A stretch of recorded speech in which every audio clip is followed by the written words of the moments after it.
Et bonjour à tous, j'espère que vous allez bien. Aujourd'hui, on se retrouve pour la présentation du projet qui m'a pris beaucoup de temps ces temps-ci, à savoir pouvoir contrôler la bande RGB qui se trouve sous mon bureau, pour pouvoir changer les lumières, ou l'allumer ou l'éteindre à partir de mon téléphone. Mais également de pouvoir contrôler mon train électrique, toujours à partir de mon téléphone et d'une panne internet, à savoir de le faire démarrer, s'arrêter, aller vite, lentement, moyennement vite. Donc, pour la présentation de mon projet, on se retrouve tout de suite.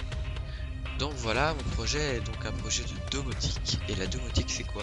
C'est le fait de pouvoir contrôler des choses dans sa maison à partir d'un téléphone ou d'un objet connecté entre guillemets. Donc mon projet, c'est donc un projet de domotique, puisque mon but c'était de pouvoir contrôler les lumières et mon train sans obligatoirement être dans ma chambre avec la télécommande adéquate. Donc si je suis dans mon salon, je peux très bien le faire. Mais par contre, je ne peux pas le faire en dehors de ma maison. Enfin, en dehors de mon réseau Wi-Fi. Parce que le site web hébergé est sur un outil que je vous montrerai juste après. Mais il l'héberge dans le réseau de ma maison, pas ailleurs. Voilà, donc je ne peux pas le faire en dehors de ma maison. Ça tombe bien parce que je ne peux pas éteindre les lumières en dehors de ma maison. Donc comme je vous le disais, j'ai tout fait sur un petit objet. Ce petit objet, c'est ceci, ça s'appelle un Raspberry. Ici c'est plus précisément un Raspberry 3B. Un Raspberry, c'est quoi? C'est un micro-ordinateur. Donc c'est comme ce que ton ordinateur a quoi toi, à toi, mais sauf que tous les composants sont sur une seule petite plaque, pas plus grande que ma main, que la paume de ma main. Et ce micro-ordinateur, il est aussi puissant que ton téléphone, sauf que lui, il est à 30-40 euros. Donc voilà, c'est vraiment une révolution entre guillemets. Bah, il a été inventé par un Anglais, je pense, et son but au départ, c'était l'apprentissage. Donc un petit truc pour apprendre. Et mais depuis quelques temps, beaucoup de personnes l'achètent pour faire des petits projets de domotique, souvent, comme le mien. Et donc il a été vendu à des millions d'exemplaires depuis 5 ans. Et vraiment c'est super, donc c'est un ordinateur, hein. Donc il y a un bureau, il tourne sous Linux. Donc tu peux tout faire comme un vrai ordinateur, sauf jouer à GTA, parce que voilà, bon, il faut pas trop demander.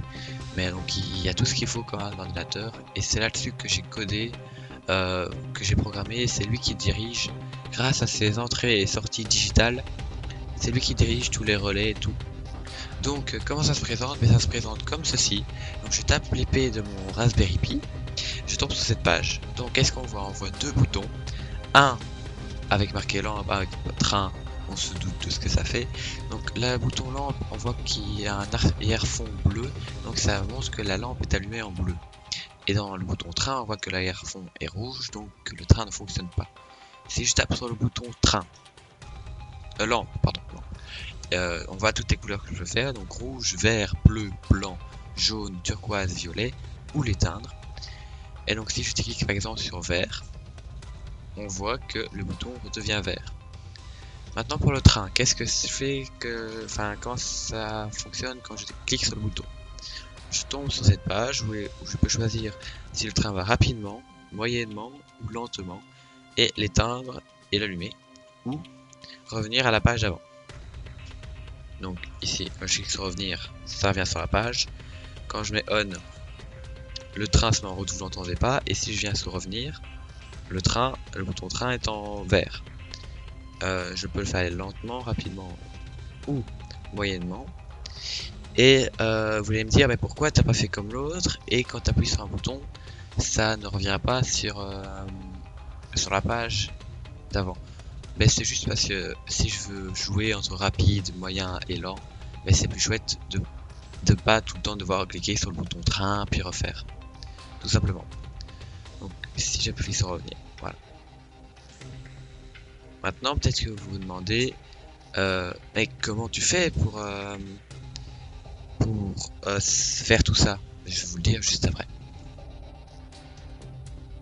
Juste avant de vous parler comment j'ai fait, je tenais à vous préciser une petite chose très sympa aussi avec le projet, c'est que je peux le diriger à la voix.